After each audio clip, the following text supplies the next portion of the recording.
Hi there, I'm Kristen McKeon, product specialist for D'Addario Woodwinds, and I am here with my friend and fellow saxophonist, Jeffrey Landman. How's it going, Kristen? Good, thank you. I was hoping that you wouldn't mind walking us through what assembly of your saxophone is like, because there's so many different pieces to our instrument. Putting the instrument together seems like a simple thing, but there's a lot that goes on here. So the first thing I'm going to do is I'm going to put the mouthpiece on the neck of the instrument.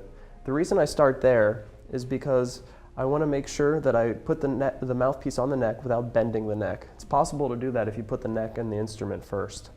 So to start with, I'm going to take some cork grease. This is D'Addario all natural cork grease. Put it on the neck cork here. Just rub that in a little bit. And then holding the neck up here so we don't bend it, we're going to put the mouthpiece on. And basically how far in on the neck dictates the intonation of it. So the farther in, the sharper you will play. The farther out, the flatter you will play. How do you know what's in tune?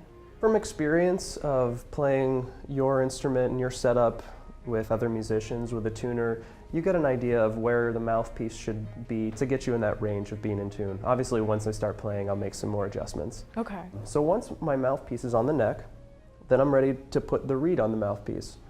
So first, I'm going to put the ligature on. That's what holds the reed. Then, I'm going to grab a reed here.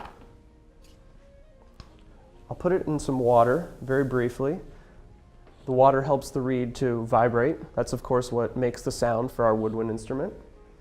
Once it's just a little bit wet, we'll take it, get rid of the excess moisture, and put it on the table of the mouthpiece. Now it's important the tip of the reed makes contact with the tip of the mouthpiece. I check that by sort of pushing the reed against the facing of the mouthpiece and making sure it's lined up. I noticed that you're doing that really, really gently. So millimeters make a big difference here. So once I have it with the tip of the reed making contact with the tip of the mouthpiece and centered on the mouthpiece, I'm going to tighten the ligature.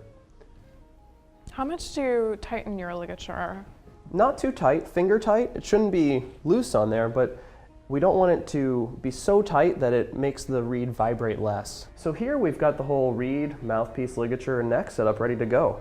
At this point, I'm just going to take the neck and put it on my saxophone body. I'll check to make sure that the neck is basically straight and in line with the instrument. And at that point, I'm ready to play. Excellent. Well, thank you so much for walking us through your process, Jeff. I did learn some new things. Great.